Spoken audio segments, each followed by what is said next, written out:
안녕하세요. 여러분, 정보노트입니다. 오늘은 맛있고 건강에 이로운 포도에 대해 알아보려고 해요. 달콤하면서도 상큼한 맛이 일품인 포도는 우리 모두가 사랑하는 과일이죠. 이번 포스팅에서는 포도의 효능과 부작용, 껍질의 특별함, 그리고 칼로리에 대해 자세히 알아보겠습니다. 포도 영양성분. 포도와 포도 껍질은 각각 다양한 영양성분을 포함하고 있습니다. 포도 칼로리 약 69kcal, 당분 약 15g, 포도 껍질 영양성분, 포도 껍질, 칼로리 약 70-80kcal, 레스베라트롤, 심혈관 건강에 도움을 주며 항암 효과가 있는 성분, 껍질에는 특히 항산화 성분과 식이섬유가 풍부합니다. 포도를 섭취할 때 껍질도 함께 먹는 것이 건강에 많은 이점을 줄 수 있습니다. 포도 효능. 포도는 과육과 껍질 각각의 효능이 있는데요. 과육의 효능은 잘 알려져 있지만 껍질의 특별한 효능도 놓치지 말아야 해요. 그럼 과육의 효능부터 살펴볼까요? 1. 항산화 작용. 포도에는 비타민C와 E가 풍부하게 들어있어 세포 손상을 예방하고 노화를 지연시키는 데 도움을 줍니다. 항산화 성분 덕분에 피부도 건강하게 유지할 수 있어요. 2.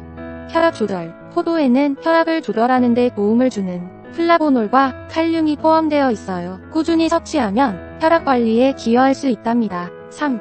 혈당 관리. 포도의 당분은 에너지를 공급하며 혈당 변동을 조절하는 데 도움이 됩니다. 특히 활동적인 날에는 아주 좋은 선택이죠. 4. 면역력 강화. 풍부한 비타민C와 E는 면역력을 강화하는 데 큰 역할을 해요. 감기와 같은 질병 예방에 효과적입니다. 5. 피로 회복. 포도에 함유된 비타민C와 포도당은 피로 회복에 도움이 됩니다. 운동 후 한 잔의 포도 주스가 정말 기분을 좋게 만들어주죠. 6. 피부 미용. 비타민C와 E는 피부 건강을 유지하는 데 중요한 역할을 해요. 포도를 자주 섭취하면 피부가 더욱 빛나게 될 거예요. 7. 다이어트. 포도는 식이섬유가 풍부하여 포만감을 높여주고 지방 분해를 촉진하는 데 기여해요. 다이어트를 원하신다면 꼭 포함해보세요. 8. 뼈와 눈 건강. 포도는 칼슘과 마그네슘이 풍부해 뼈 건강을 증진하는 데 도움을 줍니다. 또한 비타민 A와 안토시아닌이 시력을 보호하는 데 중요한 역할을 하죠. 포도 껍질의 효능. 이제 포도 껍질의 특별한 효능을 살펴볼게요. 1. 혈관 건강. 포도 껍질에 풍부한 레스베라트롤은 혈관을 확장시켜 혈액순환을 개선하고 심장질환 예방에 도움을 줍니다. 건강한 심장을 원하신다면 껍질을 꼭 드세요. 2. 염증 및 면역체계. 레스베라트롤은 염증을 감소시키고 면역체계를 강화하는 데 도움을 줄 수 있어요. 면역력이 떨어지는 시기에는 더욱 유용하답니다. 3. 항암 효과. 여러 연구에 따르면 레스베라트롤은 항암 효과를 가질 수 있으며 종양 성장 억제에 기여할 수 있다고 합니다. 이는 포도의 껍질이 가진 큰 장점 중 하나죠. 포도 부작용. 모든 음식에는 장점뿐만 아니라 단점도 있기 마련입니다. 포도와 껍질의 부작용도 알아볼게요. 1. 알레르기 반응. 일부 사람들은 포도에 알레르기 반응을 보일 수 있어요. 피부 발진, 가려움, 구토, 설사 등의 증상이 나타나면 즉시 섭취를 중단하고 의료진과 상의해야 합니다. 2. 당분 과다 섭취 문제. 포도는 당분이 비교적 높기 때문에 당뇨병을 앓고 있는 분들은 섭취량에 주의해야 해요. 과다한 당분은 체중 증가로 이어질 수 있으니 조절이 필요합니다. 3. 치아 건강 문제. 포도의 자연스러운 당분은 충치를 유발할 수 있어요. 그래서 섭취 후에는 꼭 칫솔질을 하거나 입을 헹구는 것이 좋습니다. 포도 껍질의 부작용. 1. 의약품과의 상호작용. 레스베라트롤은 일부 약물과 상호작용할 수 있어요. 특히 혈액합성 억제제인 워페린과 함께 사용할 경우 주의가 필요합니다. 약물을 복용 중이라면 의료진과 상담하는 것이 좋습니다. 2. 소화 문제. 껍질에는 식이섬유가 많이 함유되어 있어 과다 섭취 시 소화 문제를 일으킬 수 있습니다. 가스나 복부 팽만감이 나타날 수 있으니 적절한 양을 섭취하는 것이 중요해요. 3.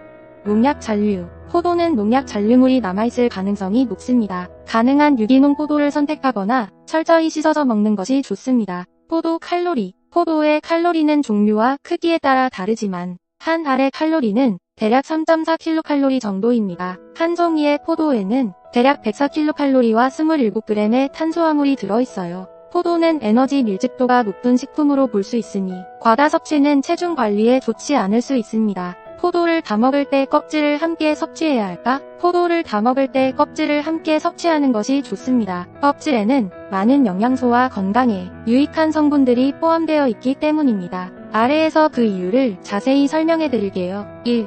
풍부한 영양소, 포도 껍질에는 레스베라트롤, 안토시아닌, 비타민C와 이 등 다양한 항산화 성분이 풍부하게 들어 있습니다. 이 성분들은 세포 손상을 예방하고 면역력을 강화하는 데 도움을 줄 수 있습니다. 1. 혈관 건강. 포도 껍질의 레스베라트롤은 혈관을 확장시켜 혈액순환을 개선하고 심장질환 예방에 기여합니다. 따라서 껍질을 함께 섭취하면 혈관 건강에 더 많은 이점을 누릴 수 있습니다. 3. 섬유질의 공급. 포도 껍질에는 식이섬유가 풍부하여 소화 건강에 도움을 줍니다. 식이섬유는 장 건강을 촉진하고 포만감을 느끼게 해주므로 다이어트에도 효과적입니다. 4. 항암 효과. 일부 연구에 따르면 껍질에 포함된 성분들이 항암 효과를 가질 수 있으며 종양 성장 억제에 기여할 수 있다고 합니다. 따라서 포도 껍질을 함께 먹는 것이 건강에 많은 이점을 줄 수 있습니다. 포도 오래 보관하는 방법. 포도를 오래 보관하는 방법에 대해 알아보겠습니다. 포도는 신선할 때 가장 맛있지만 올바른 보관 방법을 이용하면 더 오랫동안 즐길 수 있습니다. 아래에서 포도를 효과적으로 보관하는 방법을 소개할게요. 1. 신선도 확인. 구입 시 신선도 체크. 포도를 구입할 때는 꼭 신선한 것을 선택하세요. 껍질이 매끄럽고 곰팡이나 물러진 부분이 없는 포도를 선택하는 것이 중요합니다. 2. 냉장 보관. 온도 조절. 포도는 냉장고에서 보관하는 것이 가장 좋습니다. 일반적으로 0~4도에서 최상의 상태를 유지할 수 있습니다. 포장 방법. 포도를 씻지 않은 상태에서 통풍이 잘 되는 비닐봉지나 용기에 담아 보관하세요. 습기가 고이면 곰팡이가 생길 수 있으니 주의해야 합니다. 3. 물기 제거. 씻지 말고 포도를 보관하기 전에 씻지 않는 것이 좋습니다. 물기가 남아있으면 곰팡이가 생길 위험이 높아지므로 먹기 직전에 씻는 것이 가장 안전합니다. 4. 다른 과일과 분리. 에틸렌가스 주의. 포도는 다른 과일과 함께 보관하지 않는 것이 좋습니다. 특히 바나나와 같은 과일은 에틸렌가스를 방출하여 포도의 숙성을 촉진시킬 수 있습니다. 5. 얼리기. 장기 보관. 포도를 오랫동안 보관하고 싶다면 얼리는 방법도 있습니다. 포도를 세척한 후 꼭지를 제거하고 한 알씩 냉동용 비닐봉지에 담아 냉동실에 보관하세요. 이렇게 하면 몇 개월 동안 신선하게 유지할 수 있습니다. 해동 후에는 주스로 활용하기 좋습니다. 6. 주기적인 점검. 상태 확인. 보관하는 동안 주기적으로 포도의 상태를 확인하세요. 물러지거나 상한 포도는 즉시 제거하여 다른 포도에 영향을 주지 않도록 합니다. 7. 껍질 그대로 보관. 껍질 손상 주의. 포도의 껍질이 손상되지 않도록 조심하세요. 껍질은 신선도를 유지하는 데 중요한 역할을 합니다. 이러한 방법들을 활용하면 포도를 더욱 오래 신선하게 즐길 수 있습니다. 올바른 보관 방법으로 포도의 맛과 영양을 최대한 유지해보세요. 포도를 먹을 때 껍질을 함께 섭취하는 것은 건강에 여러모로 유익합니다. 물론 껍질이 농약이나 오염물질에 노출될 수 있으므로 유기농 포도를 선택하거나 잘 씻어서 먹는 것이 중요합니다. 포도를 맛있게 즐기면서 껍질의 건강 이점도 놓치지 마세요. 이번 시간에는 포도의 효능과 부작용, 그리고 껍질의 특별함과 칼로리에 대해 알아보았어요. 포도를 통해 건강을 챙기고 다양한 맛을 즐겨보세요. 여러분의 건강한 식습관에 도움이 되기를 바랍니다. 포도 한 알의 힘을 믿고 맛있게 즐기세요.